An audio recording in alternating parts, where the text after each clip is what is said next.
At 2 a.m., a 13-year-old girl whispered, "This logic is wrong." 1 minute later, a multi-billion-dollar AI system collapsed. The wind slipped through the cracked metal door of an old delivery truck parked behind the ArgusNet data center lot. The city was still asleep, except for the amber haze of sodium lights spilling over the oil-stained pavement. Inside the insulated truck bed, a dim screen cast pale light across the cheeks of a small girl, 13 years old. Her name was Anna.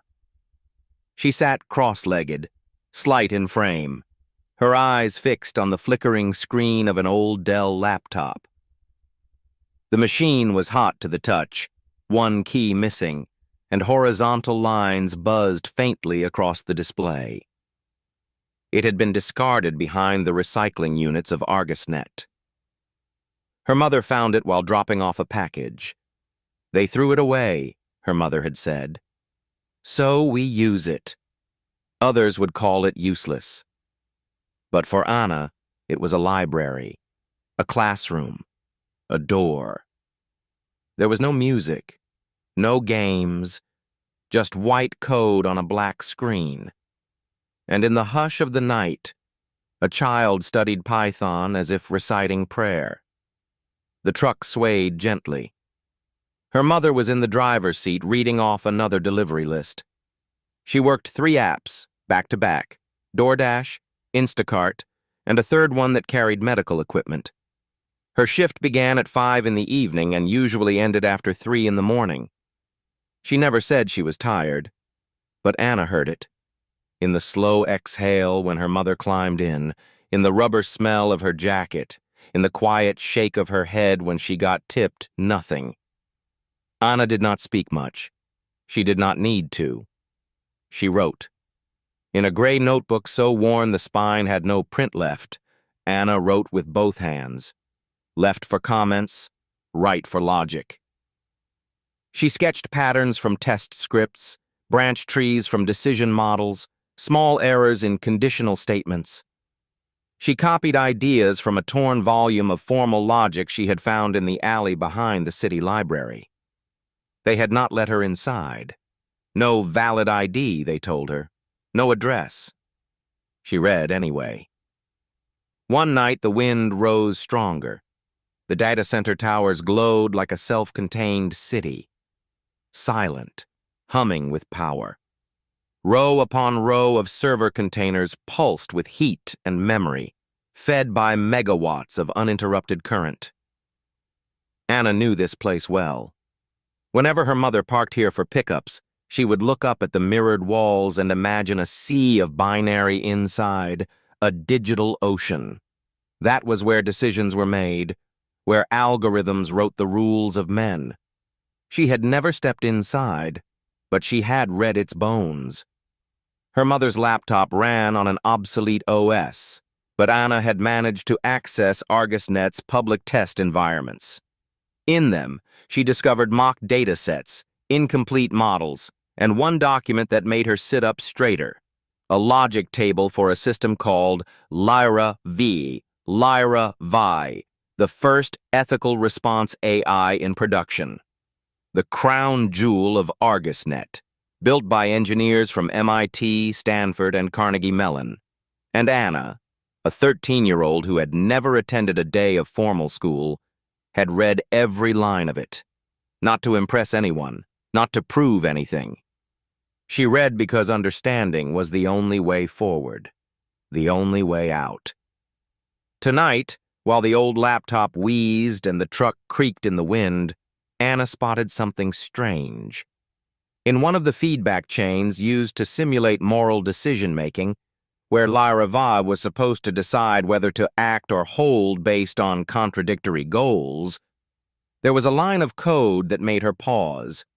If B implies D and not C, then action becomes undefined. Anna frowned. It looked simple. But if B leads to D, and the absence of C is meant to block the action, why did the system return undefined? If the logic allowed such vague behavior in edge cases, then the whole model was unstable, prone to recursive collapse. She sighed, not out of fear, out of disappointment. They had built a billion-dollar system on flawed logic, a mistake any second-year undergraduate in symbolic logic could catch, if they still remembered what logic felt like. Anna lifted her fingers from the keys. She glanced at her mother, asleep in the front seat. Then she opened her notebook and wrote on a scrap of paper, her letters round and neat. Logic does not match chain breaks at B implies Deanna. She folded the note and slid it into the pocket of her thin jacket. Rain began to tap gently on the metal roof. The glow of the laptop lit up her face, still, soft, and far too old for her years. At 1:53 a.m., her mother left the truck, carrying a delivery box toward the staff entrance. Anna followed, unnoticed. She waited outside the lounge. Her heart thudded against her ribs. When the hallway emptied, she stepped inside. Under a whiteboard full of tangled code, she laid the note gently down. Then she turned, walked back into the dark. No one saw her. No one knew. A few hours later, when the sky began to lighten over the data center, panic would ripple through ArgusNet. Their flagship system, Lyra 5, would halt all outputs, frozen by a recursive contradiction it could not resolve. But in this quiet moment, there was only a girl, back in the delivery truck. She leaned against a crate of empty cartons. She typed on an unlocked test machine, and her feet still did not reach the floor. At exactly 7:18 in the morning, the coffee machine in the ArgusNet engineering break room began its daily cycle. The room, still wrapped in a dull gray silence, smelled of scorched espresso grounds and server dust. Outside, the summer sun was rising slowly over the eastern edge of the compound, touching the parking lot where Anna had been just hours before. Inside, the first engineer of the day stepped in, yawning, rubbing his temples. He wore a wrinkled MIT sweatshirt and mismatched socks. No one else was in yet, just him and the hum of the servers below. He poured half a cup of coffee, then turned to look at the whiteboard. That was when he saw it. Folded neatly, resting on the ledge below a long string of logic trees and conditional branches, was a small sheet of paper. The edges were creased. The handwriting was smooth, as if drawn by someone with patient hands. He picked it up, sipped his coffee, and read. Logic does not match chain breaks at B implies Deanna 3 lines. No explanation, no name beyond a first one. But it was not the handwriting that startled him. It was the message. A simple observation, elegant, direct, pointing to a structural flaw in the very logic he and his team had been working on for 6 months. He turned back to the board. There it was, the logic model they had drafted the night before. A decision tree for Lyra V's emergent ethics module. A test loop designed to handle contradictory inputs when the AI faced a moral choice without clear parameters. The flaw was small, a missing exclusion condition. But if B implied D and not C was introduced as a negation, then the entire branch should resolve to a no-action fallback. Instead, it produced an undefined output, leaving the system vulnerable to recursion. He read the note again. Chain breaks. He did not call for help. Not yet. Instead, he walked quietly to his terminal, checked the test logs for the overnight simulations. At 2:01 a.m., the system had entered a logic feedback loop and self-halted. Recursive contradiction. The entry had no user credentials, no badge swipe, no IP flag. It was routed through an outdated test machine that no engineer had used in over a year. A machine stored on the periphery of the ArgusNet campus. Parking structure C, level 1. The lot where late-night deliveries were dropped off. The engineer sat down slowly. He replayed the footage from the hallway cameras. Nothing. Then from camera 14, angled low across the delivery bay, he saw it. A girl, small, thin, barefoot, sitting on a plastic crate near an old test terminal, her knees pulled close, an ancient laptop on her lap. She was typing. Her face was lit faintly by the screen. Her feet did not touch the ground. By 8:45 a.m., 3 engineers and 2 directors stood crowded around the break room board. The note was pinned with a magnet. Underneath it, someone had circled the branch equation in red. "This is not a coincidence," said one. "She saw it," said another. "But who is she?" asked the third.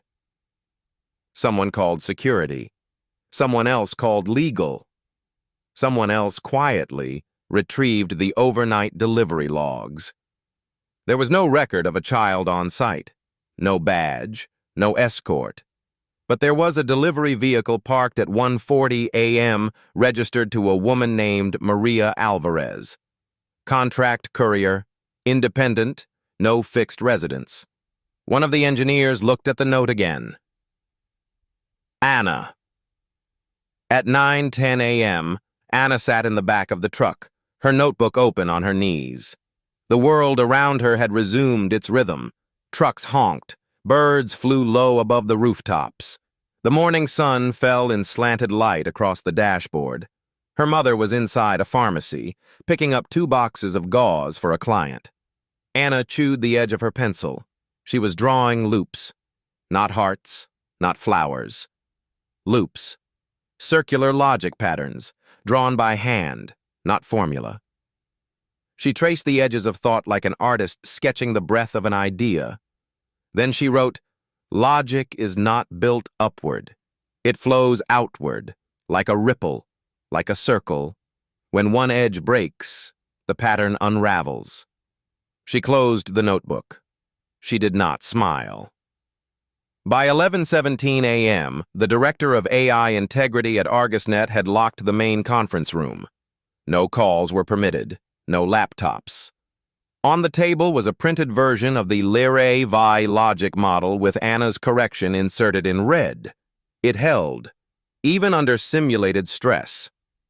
The system, which had previously looped into recursive feedback when moral premises conflicted, now cleanly exited to a no-action default unless the logic threshold passed a definable standard of necessity.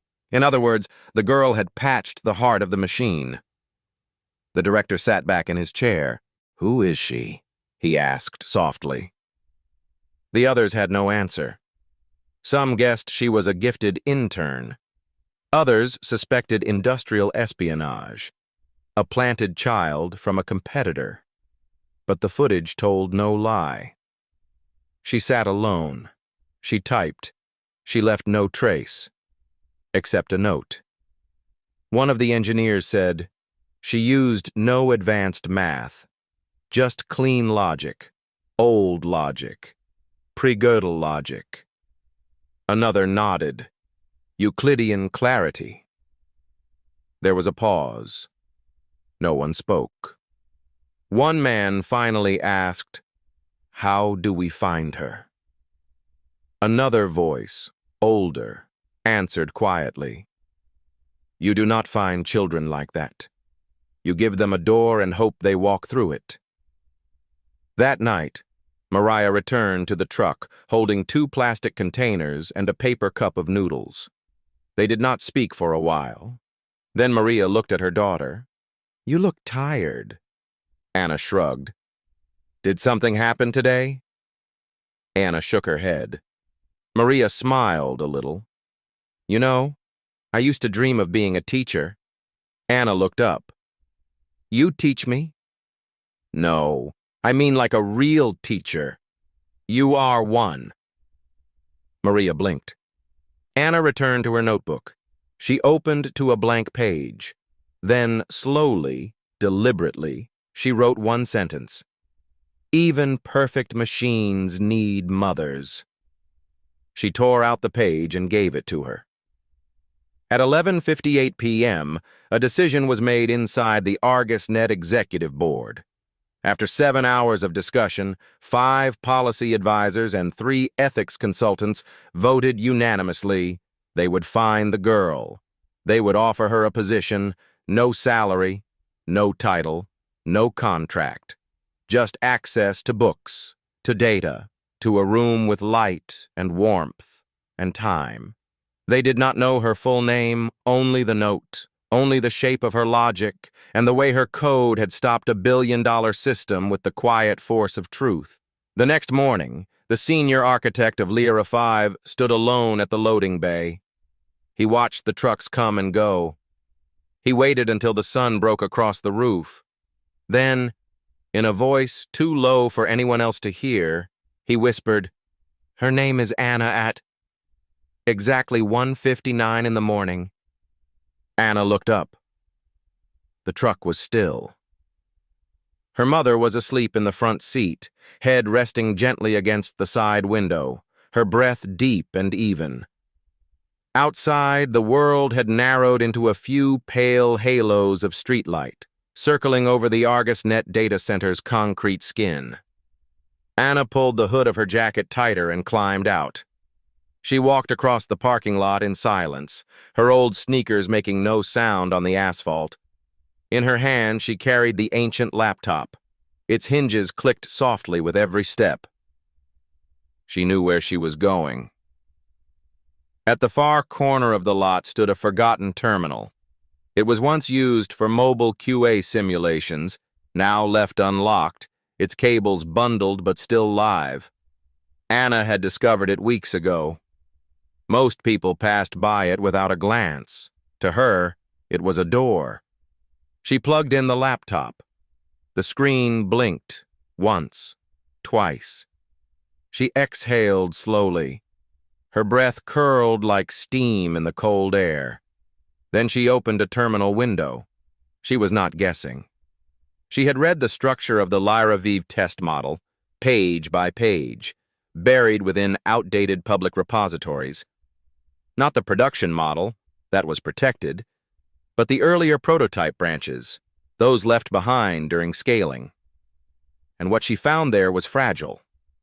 At the heart of the moral simulation chain, a loop had been built.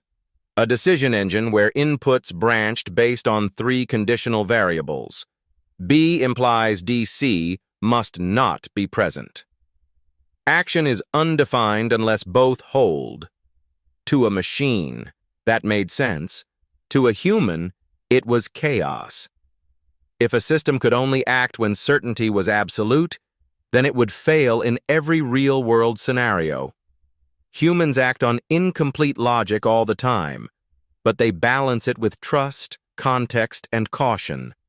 Anna knew this, so she made a change. Not a large one, just one line. She did not overwrite the model. She opened a test instance, a sandbox simulator, and created a local copy of the logic tree. There, under the rule set labeled Ethics Chain Prototype 03, she typed, "If B implies D and not C, and confidence, threshold below 0.8, then action becomes null." That was it. No fancy functions. No high-dimensional mathematics. Just a boundary. A philosophical boundary. She whispered aloud, "If your reason is weaker than your doubt, you do not move." She read it again. Then she pressed Enter, and the system stopped. At 2:01 a.m., across 6 test nodes, Lyra V's simulation environments froze. Not crashed, not failed, but halted. A silent freeze. The recursive loop that had previously spiraled under uncertain logic now hit a wall. Null action. No error. Just stillness. As if the machine had taken a breath and decided for the first time not to proceed. Anna leaned back against the crate behind her. She watched the screen for a while. Nothing blinked. Nothing collapsed. No alarms. just a quiet acknowledgement in the log. Response unresolvable under current confidence. Execution deferred. She smiled, just slightly. Then she unplugged the laptop. Back in the truck, the windows were fogged from breath and cold. Her mother had curled up on the seat, a blanket pulled over her knees. Anna climbed in beside her, careful not to wake her. She placed the laptop on the floor and reached for her notebook. She opened to a blank page. She did not write code. She drew. 3 circles, 1 for logic, 1 for doubt, 1 for action. She shaded the space where logic and doubt intersected. Then she wrote, "We should only act where truth outweighs fear." Later that morning, the system logs reached the lead developer's desk. At first, it was treated as a minor anomaly, a test branch halting unexpectedly. But when 3 identical halts appeared across parallel nodes and all led back to the same sandbox instance, they took notice. When they found no user credentials, no engineer, no trace, only a modified test chain with an inserted conditional. The room grew still. Someone whispered, "She touched the heart of it." Another asked, "Why did it not crash?" "Because she understood it better than we did." They opened the log. They read her line. And for a moment, a brief, undeniable moment, they understood what she had done. She had taught the machine when not to act. Elsewhere, Anna was eating a banana and peanut butter packet behind the truck. Her mother stretched and rubbed her neck. Long night. Anna nodded. "You ever think about being normal?" Anna tilted her head. "I mean, like school, friends, gym class, all that." Anna looked down at her hands. "They never let us in," she said. "Not without papers." Her mother nodded. "I know." Anna was quiet for a while. Then she said, "I do not want normal. I want understanding." Her mother looked at her for a long time. "You want me to get you more books?" Anna smiled. At ArgusNet, the director of simulation called an internal meeting. No press, no emails, only the core engineers. He held up a printout of the logic correction. "She changed everything," he said. "She introduced non-binary moral thresholds using no statistical model." Someone added, "It's not even machine learning? It's judgment."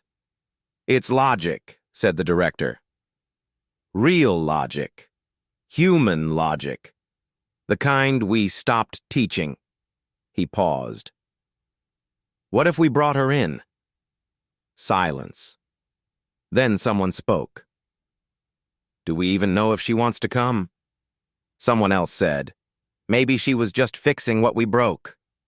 They laughed, softly, nervously. Then someone asked the only question that mattered, "How do we earn her trust?" That night, Anna drew another circle. This one had no labels, just a spiral. Around it, she wrote, "Trust is not data, it is given or never." She closed the book. She laid her head on her knees, and for the first time in a long while, she felt the world had listened, not spoken, listened. At 8:07 in the morning, the ArgusNet data center was louder than it had been in months. Doors slammed, elevators chimed, whiteboards rolled down long hallways like forgotten carts. The test floor, usually dim and quiet, now flickered with overlapping voice calls, video loops, and code diffs glowing from every corner. The AI had not crashed. It had stopped. That difference disturbed them more than any failure.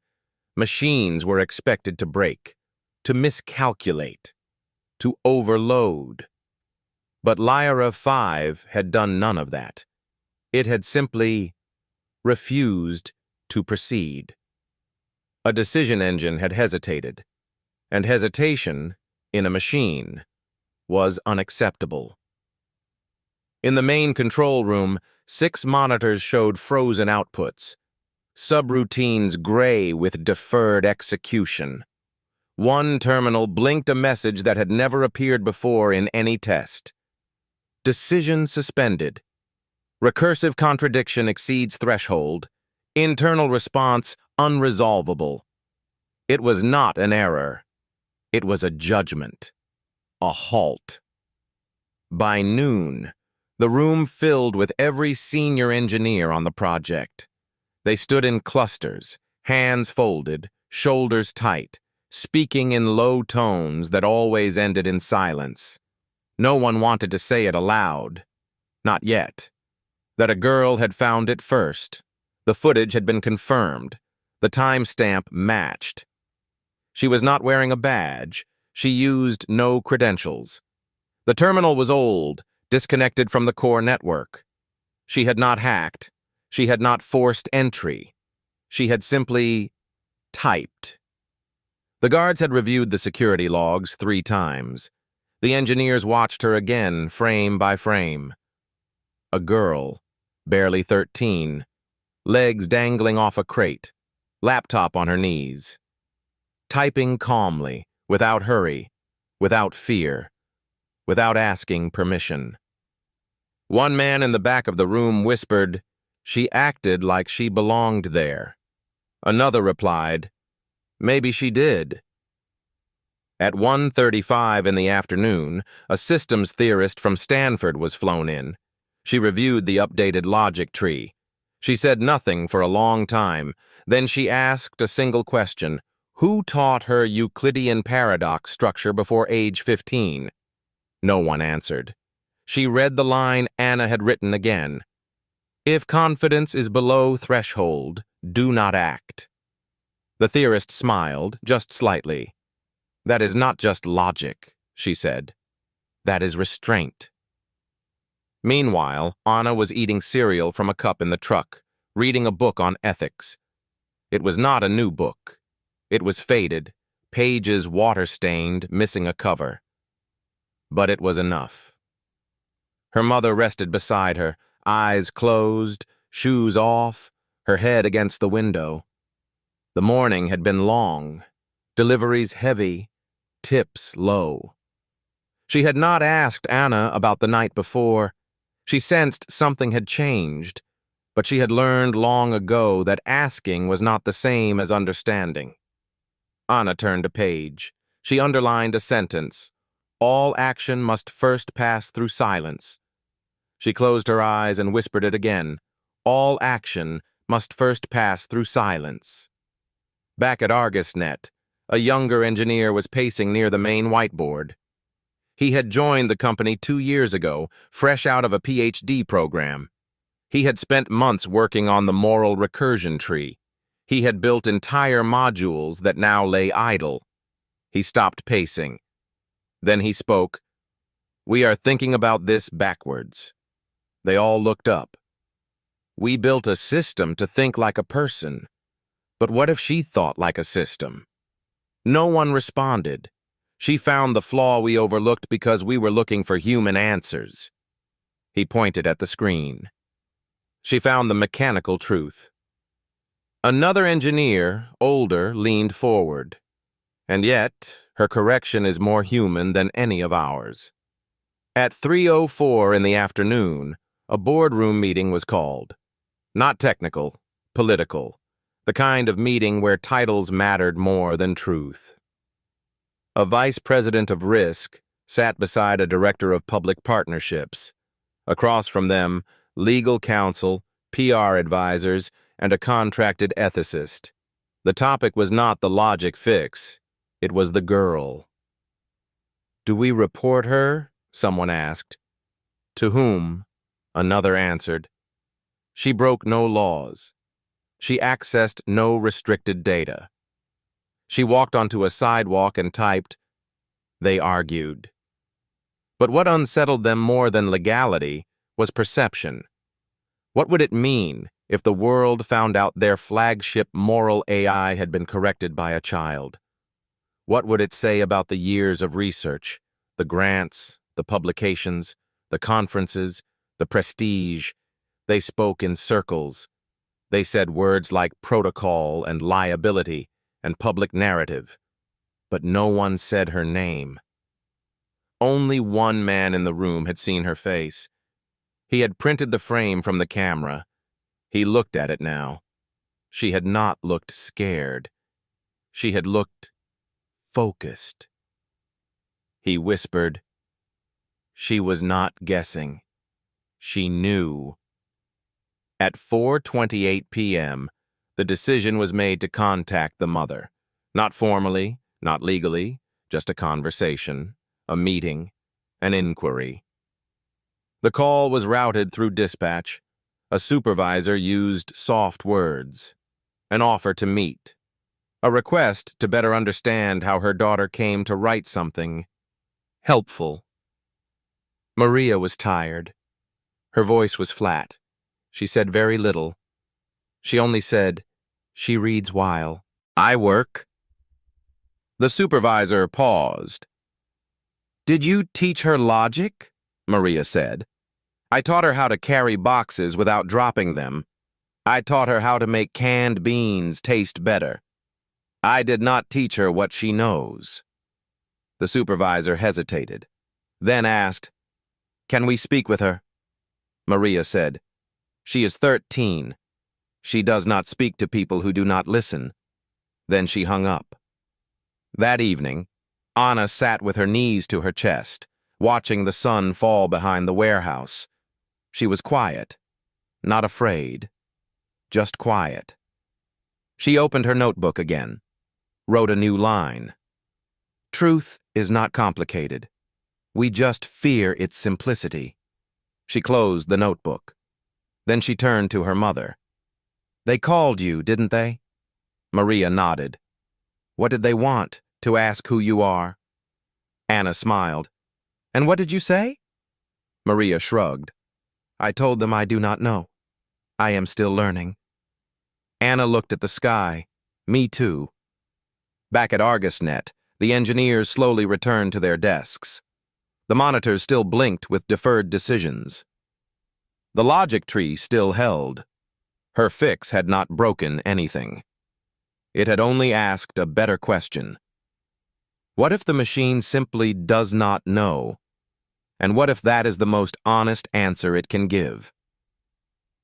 At 9:12 in the morning, the call came through. Maria Alvarez was parked behind a grocery store in South San Jose, her phone duct-taped to the dashboard, screen cracked in 3 places. The voice on the other end was careful, soft, as if stepping around something fragile. "We are with ArgusNet," the voice said. "Your daughter may have interacted with one of our simulation systems. We would like to understand how." Maria did not answer right away. She looked at her daughter in the passenger seat. Anna was sketching something. Not drawing, not doodling, sketching. She used straight lines, intersecting points, the kind of patterns that looked meaningless until they snapped into clarity. Maria spoke slowly. "My daughter does not have a computer science degree." "Of course, Mom. We understand." "She does not have a backpack." "Yes, Mom. She does not even have a proper jacket." The voice paused. "Mom, we are not accusing her of anything." Maria laughed once. A dry, tired sound. "You cannot accuse someone of fixing your problem." Then she ended the call. At 10:47, ArgusNet changed their approach. They sent a car. Not a government sedan, not security, just a gray hatchback with clean seats and a single envelope in the glove box.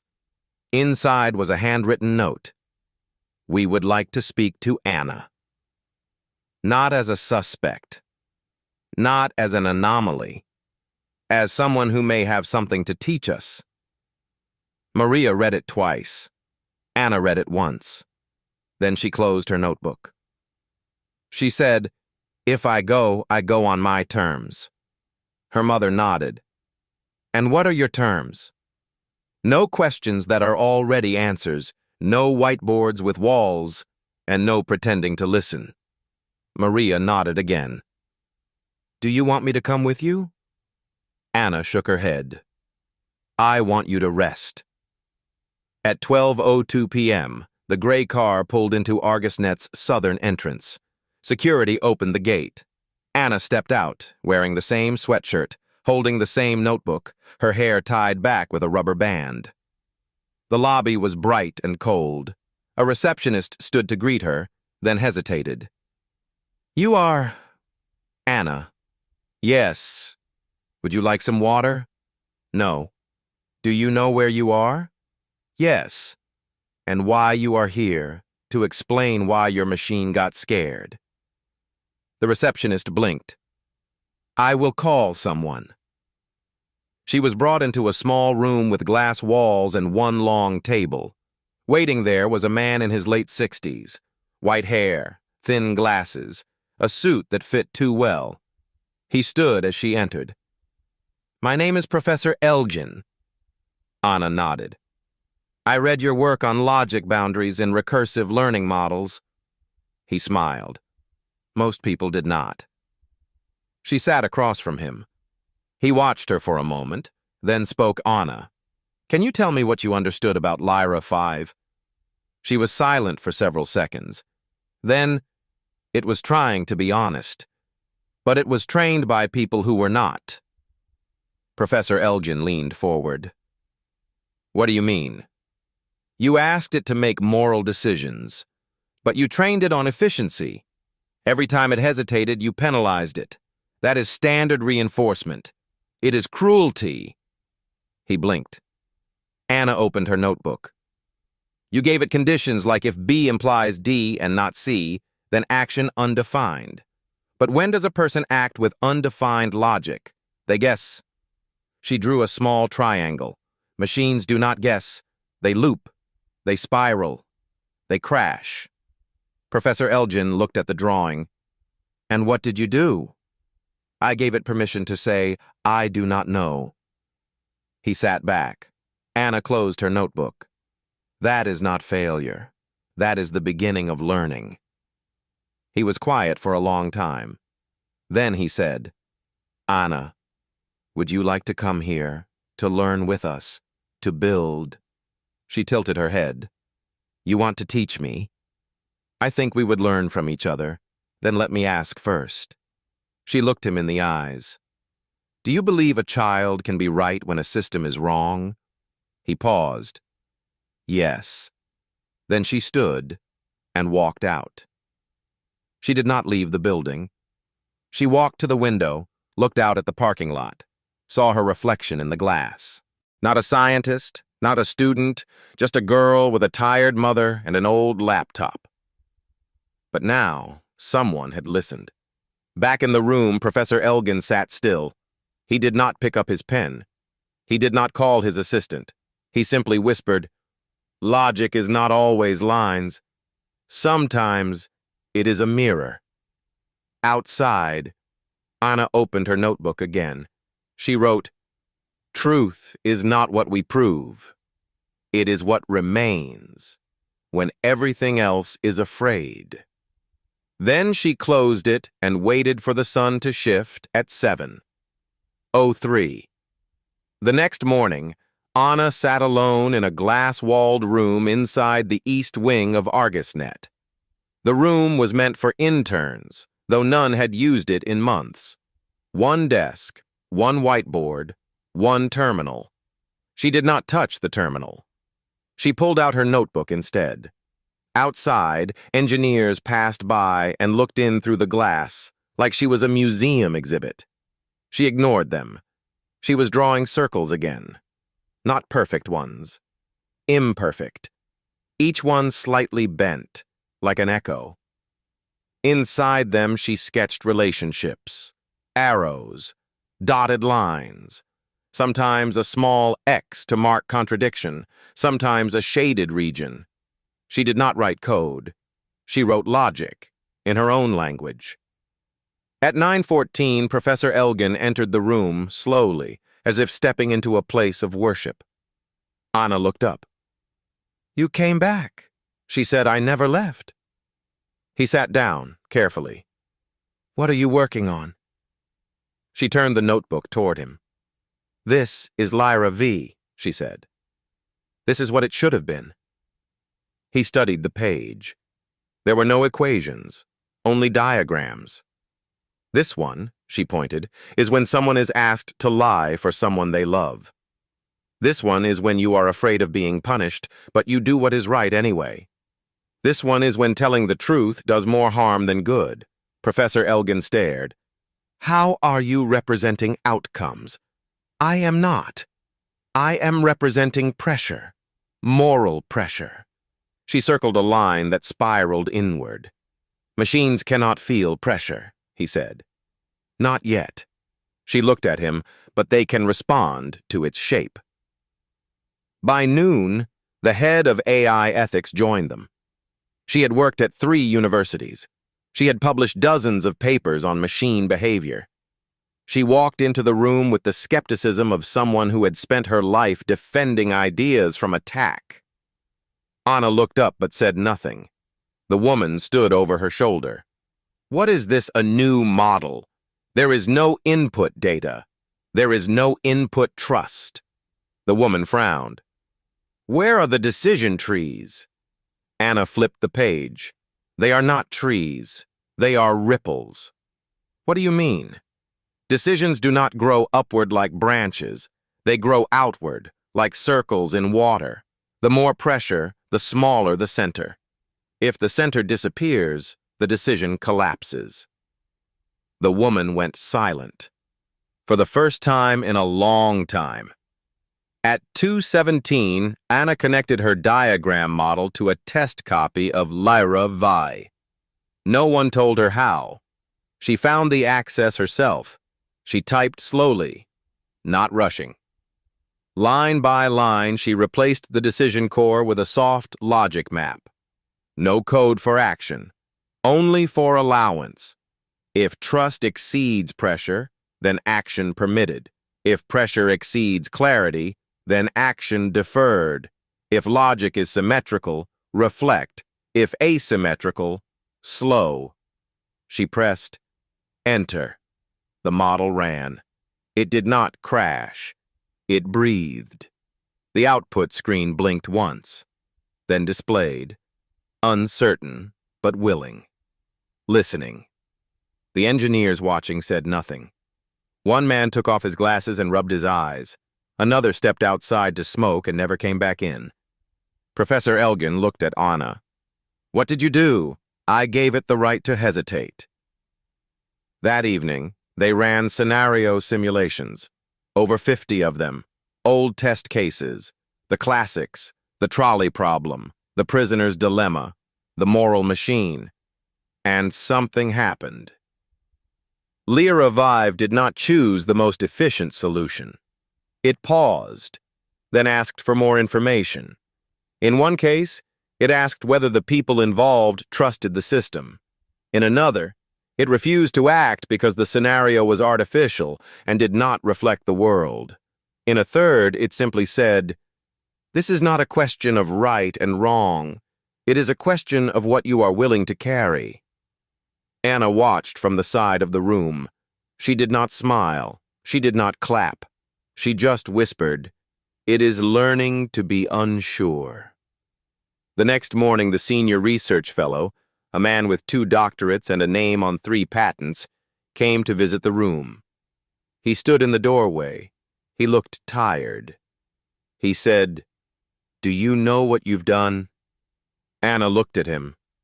"No." He nodded. "That is why it matters." At lunch, one of the older engineers brought her a sandwich. He handed it through the door without speaking. Anna took it. She said, "Thank you." He replied, "You reminded me why I started this job." Then he walked away. By 5:45 p.m., a message was written on the whiteboard in her room. No one saw who wrote it. It said, "We need her more than she needs us." Anna erased it, then wrote, "I do not want to be needed. I want to be understood." That night, she sat with her notebook in the back of the truck. Her mother was asleep. The sky above was clear. No planes, no satellites, just stars. She wrote one last line before closing her eyes. Machines make decisions. People carry them. If we teach a machine to carry, it will learn not to crush. Then she closed the book and listened to the wind. Before Anna became the girl who rewrote AI, she was simply the girl in the truck. The one who never raised her hand because there was no classroom. The one who never forgot her lunch because there was no lunch. The one who never answered a question because no one ever asked. She remembered the first time she heard the word logic. She was 6. Her father was still alive. He was loading boxes into the back of a van under yellow parking lot lights. She sat on the curb, watching ants follow one another across a crack in the pavement. Her father looked down at her. "You know why ants never argue?" he asked. She shook her head. "Because they follow rules," he said. "But what if the rule is wrong?" she asked. "Then the whole colony falls," he said. "That's logic." She did not understand, but she remembered. He died 3 weeks later. The delivery truck was struck by a car on a wet highway just before dawn. He was trying to finish one more shift. The insurance company said it was no one's fault, just tired drivers and slick tires and bad timing. Anna was told by a neighbor. "Your father's gone," she said. "Gone where?" Anna asked. No answer. That night, Maria moved Anna into the truck. They never left it. It became their home. A narrow mattress in the back, 3 bins for clothes, a camping stove, a cooler, and one rule: if it rains, sleep light. Because rain means cold, and cold means coughing, and coughing means they might check. At 7, Anna was denied public school. No fixed address, no immunization card, no paperwork. Maria begged. "She has a mind like wire," she said. "She hears something once and remembers it." The woman at the office said, "I believe you," then closed the file. Anna learned in silence, in libraries where she could not stay, in laundromats with magazines, in waiting rooms with newspapers, in alleyways where old books were left in broken boxes. One night, in a garbage bin behind a college bookstore, she found a water-stained paperback. Introduction to Logical Reasoning. She opened it. The pages smelled of ink and rain. The first sentence said, "Logic is the art of not being fooled." She carried that book for 3 years. Maria worked 5 apps a day. Anna stayed in the truck, drawing on cardboard with stolen pens. When Maria returned each night, she asked, "What did you learn today?" Anna would answer, "If all men are mortal, and Socrates is a man, then Socrates is mortal." Maria would nod. "And what does that mean?" "That even gods in stories bleed, that everything has a root, that if you ask enough times, the truth will eventually say yes." Maria never knew where Anna learned these things, but she stopped asking, not because she did not care, but because she could not keep up. Anna had begun to climb a staircase made of questions, and Maria was still on the first step. At 9, Anna discovered the library's online portal. She could not log in, but she could read previews, sometimes just the first 10 pages. It was enough. She read logic textbooks, debates on free will, medical ethics math without numbers, patterns in decision trees. And when she did not understand, she copied it down anyway, because understanding, she believed, was what happened after repetition, not before she had no friends. But she had systems. When it rained, she folded maps into boats. When she cried, she charted her tears like rainfall data. When she missed her father, she drew if-then diagrams that always led to the same conclusion. If love is memory, and memory does not fade, then love remains. At 10, she tried school again. A community center offered a free coding class. Anna showed up early. She had her notebook, her questions, her hope. The instructor asked if she was registered. She said no.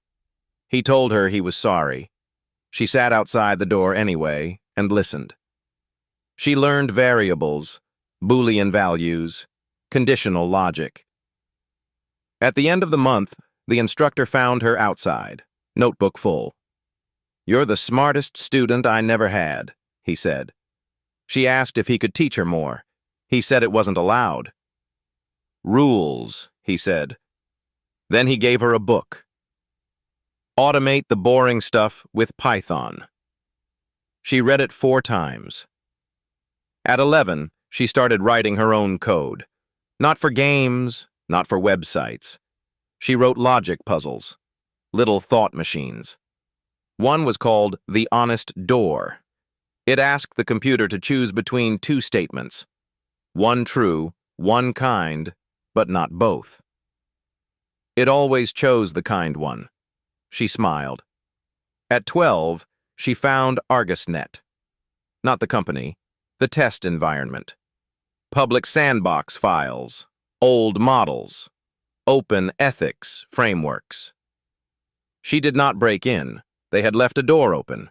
She walked through. The rest, the world would learn later. But by the time they knew her name, she had already outgrown their questions because Anna was not learning to be smart. She was learning to be clear, and clarity she had decided was the only safe place left. Now, at 13, she sat in a room full of engineers, whiteboards behind her terminal in front. She was not intimidated because no one in that room had ever had to explain their worth to a locked school gate. No one in that room had ever tried to write homework by candlelight while their mother coughed in her sleep and the windows shook from wind. No one in that room had ever seen the shape of logic, not as equations, but as shelter. Professor Elgin watched her from across the table.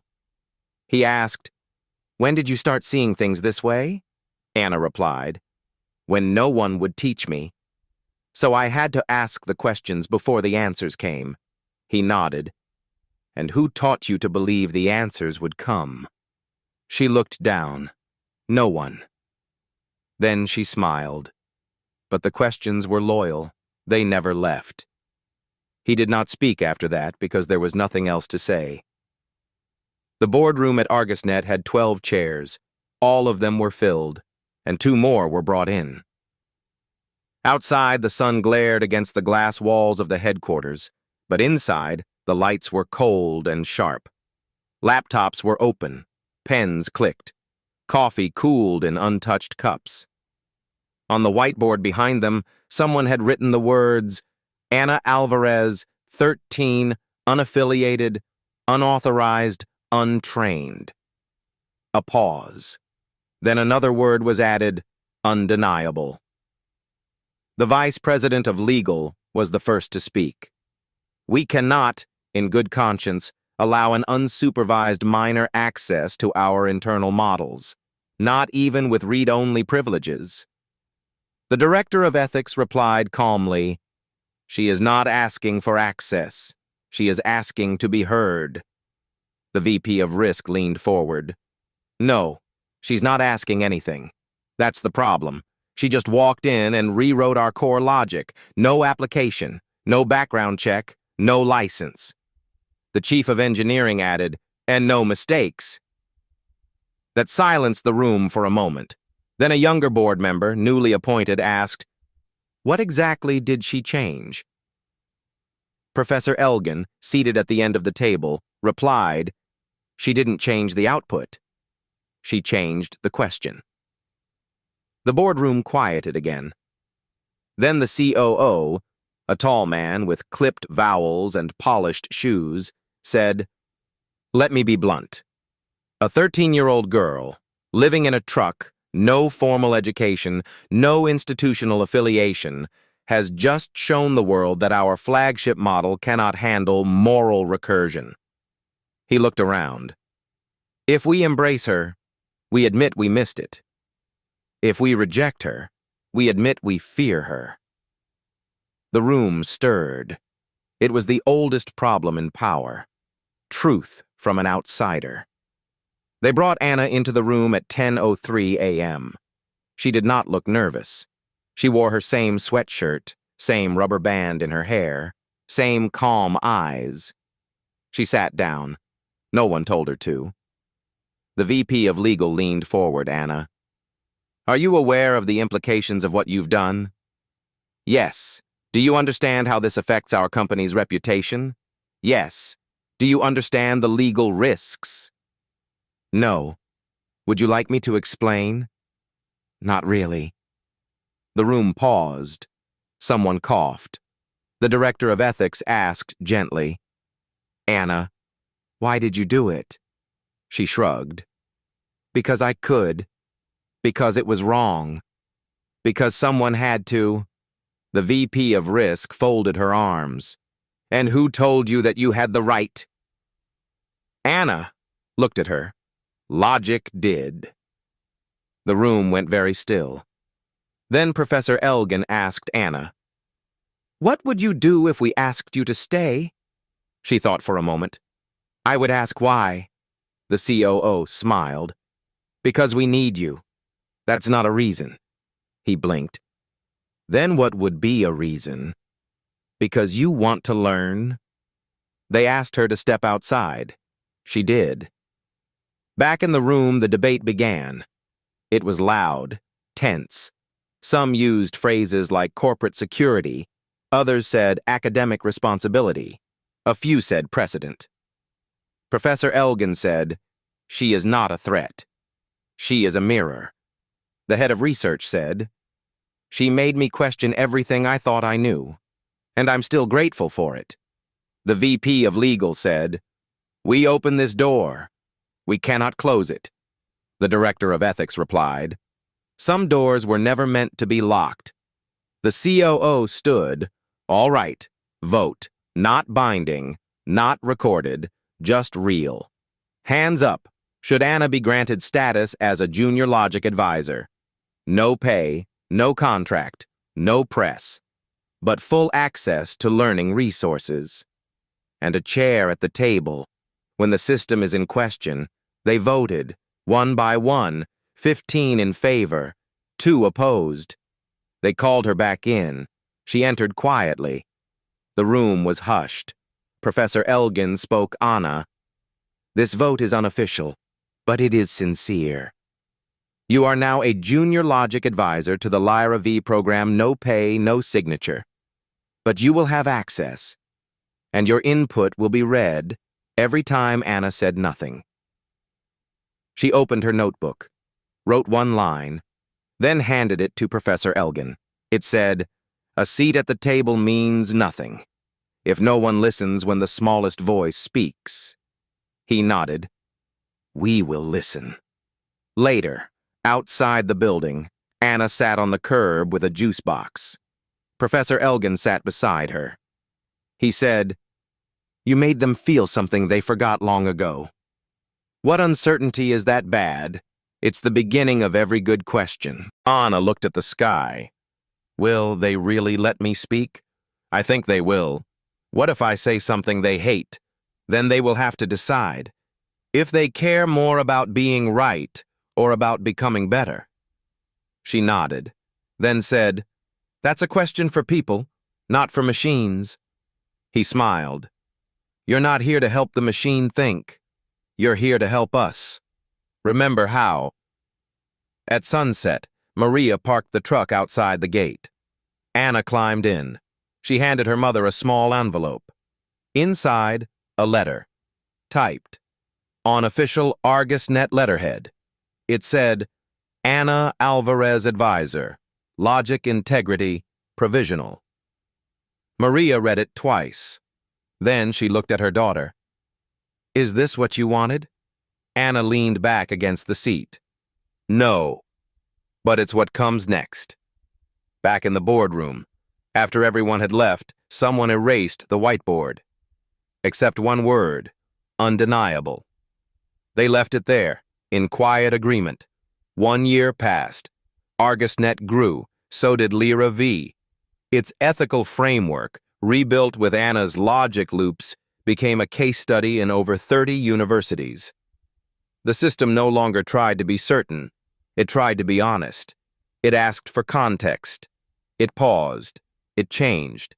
And it worked. The engineers became quieter. The board became more patient. The models became more gentle. But Anna was not there to see it. She left. Not with ceremony. Not with farewell speeches. Just a letter, typed on the same cracked laptop. It read, "You taught me what it means to sit at the table. Now I want to build one, where everyone gets a seat. And below that, thank you. But I am needed elsewhere. No return address, no contact number, only one small postscript. If you want to find me, look where no one is teaching." They found her a month later. Not because she called, because someone posted a video.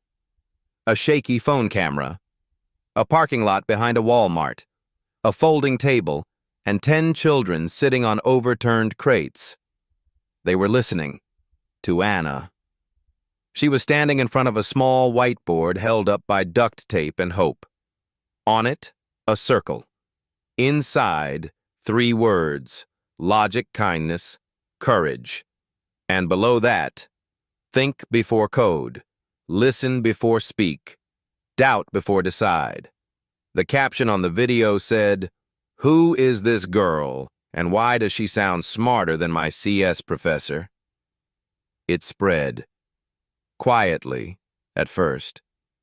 Not viral, not loud, just shared between people who had grown tired of noise. Parents of dropouts, social workers, old teachers, curious engineers, tired librarians.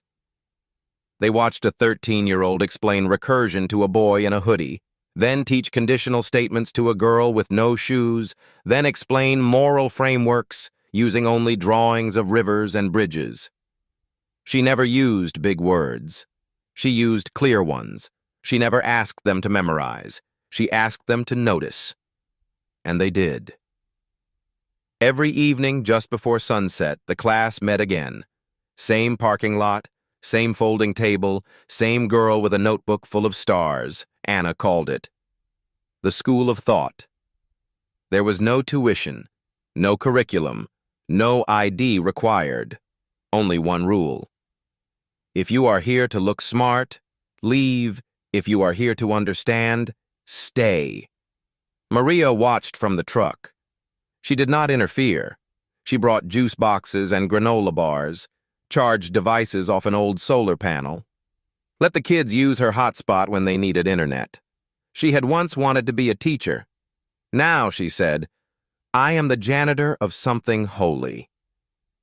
One evening, a boy named Malik stayed after class. He was 10, shy, curious. He asked Anna, "Were you born smart?" She shook her head. "I was born quiet." "Then how do you know all this? Because I kept asking questions even when no one answered." He nodded, then asked, "Will I ever be good at this?" She bent down and whispered, "You already are. The moment you asked that, you proved it." He smiled. For the first time in days. At night, Anna sat with her notebook open under a flashlight. She wrote lesson plans, made up stories to explain abstract logic, drew puzzles instead of equations, built a whole world without blackboards or bells. One note read, "Today we learned that certainty is heavy, but questions are wings. Another, logic is not a weapon. It is a light, and we carry it gently." By winter, there were 30 students. Some walked 5 miles to attend. Some brought siblings on their backs. Some came just to be near the quiet. One boy came every day and never said a word. Until one afternoon, he pointed to Anna's diagram and whispered, "That shape feels like me." She smiled. "Then you already understand." One day, Professor Elgin came to visit. He stood at the edge of the parking lot, watching. He did not interrupt. Anna walked over after class. "You found me," she said. He nodded. "Why are you here to remember what learning looks like before it gets buried in systems?" She handed him a paper. One of her students had written an essay. It began, "Today, I learned that thinking is a kind of love." He held it gently, then looked at her. "You left a legacy at ArgusNet. I left a formula. This is my legacy." He nodded. "And this is where the next system begins." By spring, someone brought tents. Another brought chairs. A retired electrician rigged uplights. A local diner donated food. No one signed anything. It was not a nonprofit, not a campaign, not a foundation. It was just a place where logic grew in the soil of forgotten kids, watered by trust. Anna was 15 by then, still quiet, still listening. One afternoon, a new child arrived. A girl with tangled hair and nervous hands. She sat in the back and said nothing. Anna gave her chalk. Said, "You don't have to speak. You can draw." The girl drew a maze. When she was finished, she looked at Anna and said, "Is this wrong?" Anna shook her head. "No, this is a map, and you made it, which means you already started walking." The girl smiled and never missed a class again. On the wall of the tent, Anna had pinned a quote. She had written it when she was 12. "Machines learn by answers. Humans grow by questions. Teach both to doubt with care. No logo, no signature."